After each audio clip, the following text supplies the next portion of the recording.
Hello and welcome to Wales Today. Our top stories. Ashley Talbot was killed after being hit by a minibus driven by a teacher outside his school in Maesteg. Now a court hears the council could face a fine of more than £2 million over health and safety charges. A Swansea City fan who gave a Nazi salute at the Liberty Stadium is called a racist oaf by a judge. Environmental campaigners call on Welsh councils to stop investing hundreds of millions from pension funds in companies that run fracking operations. Kelly Kennedy was killed in a crash caused by two drivers racing. Now her mother plans to tell school children about the dangers of speeding. Hopefully, if I could try and reach out to a few that would listen to me, because I don't want any other family to go through what we're going through. It's just a nightmare every day. And in tonight's sport, confusion surrounds Wales's game. On Sunday, the Danish players are embroiled in a dispute with their football association.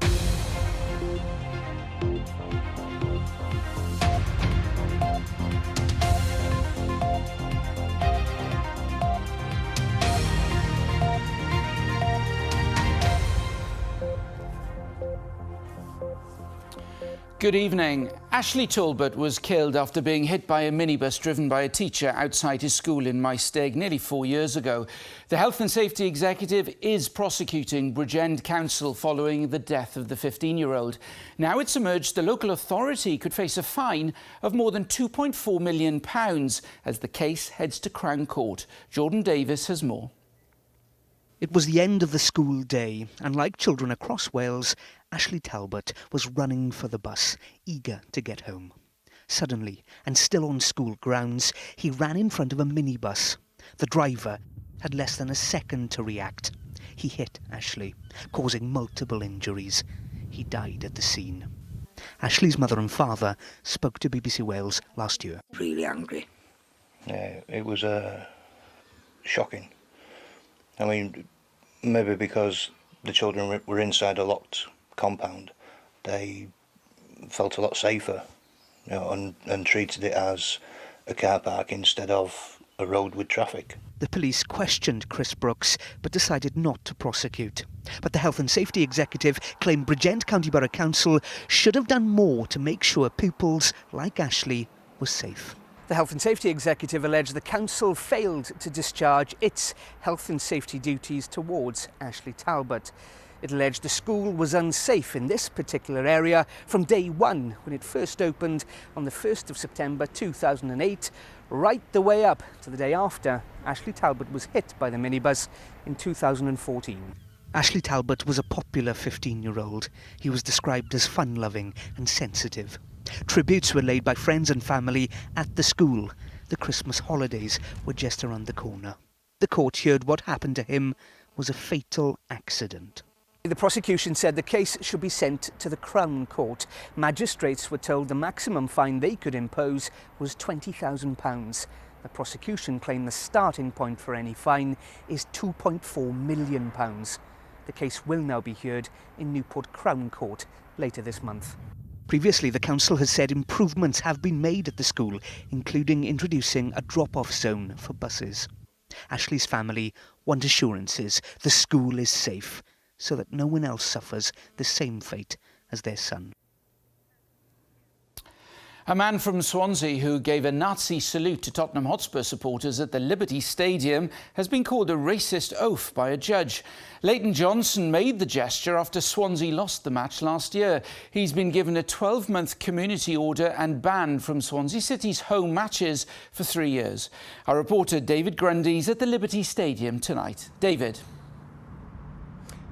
Good evening, Nick. It was here at the Liberty Stadium in April 2017 that Swansea were playing Spurs. The Swans were 1-0 up until the 88th minute when the visitors equalised. They then went on to score another 2 goals in injury time. One of Spurs' directors, John Rubin, was in the stands filming fans celebrating the dramatic turnaround on his mobile phone. And on his phone, he inadvertently captured 43-year-old Leighton Johnson raising his left arm and putting his right hand to his lips in a gesture described in court as a Hitler-style salute. Now, The significance of that, of course, is that Spurs has a long association with the Jewish community. Its chairman, a number of members of the board, and a significant proportion of the club's fans are Jewish. Now, that is something Johnson denied having any knowledge of. He denied causing racially aggravated alarm or distress and told Swansea Crown Court what he actually was doing was gaining the attention of a relative in the stands and telling him that he was going for a cigarette. But a jury found him guilty of that charge of causing racially aggravated alarm or distress. And David, what did the judge have to say? Well, the judge was quite scathing, Nick. Paul Thomas QC told Johnson there could be no more offensive or vile gesture towards any religious group.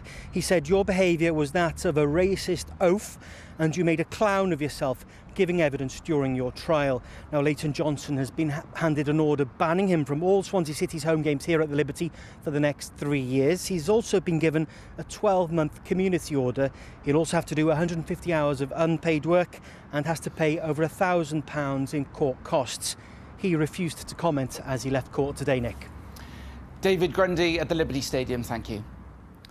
A woman from Cardiff has appeared in court charged with terror offences. 51-year-old Natalie Parsons, whose home in Ely was raided by police last week, faces 2 counts of possessing an explosive substance as well as 4 counts of possessing terrorist documents.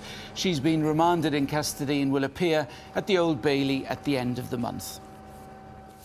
The mother of a 13-month-old baby who died 3 years ago has appeared in court accused of her manslaughter. 34-year-old Sarah Morris from Holywell in Flintshire did not enter a plea at the hearing at Mould Magistrates. Her daughter Rosie allegedly drowned in a bath at her home in July 2015. The trial is due to start next month. The broadcaster S4C has announced it will show live coverage of each of Wales's matches in the UEFA Nations League and the qualifiers for the Euro 2020. The 16-match deal means that viewers can watch Ryan Giggs' side on free-to-air Welsh language coverage. Welsh councils could be acting unlawfully by continuing to invest in companies involved in fracking. That's the claim in a new report which shows that over £600 million has been provided by local authority pension funds to firms with fracking operations overseas.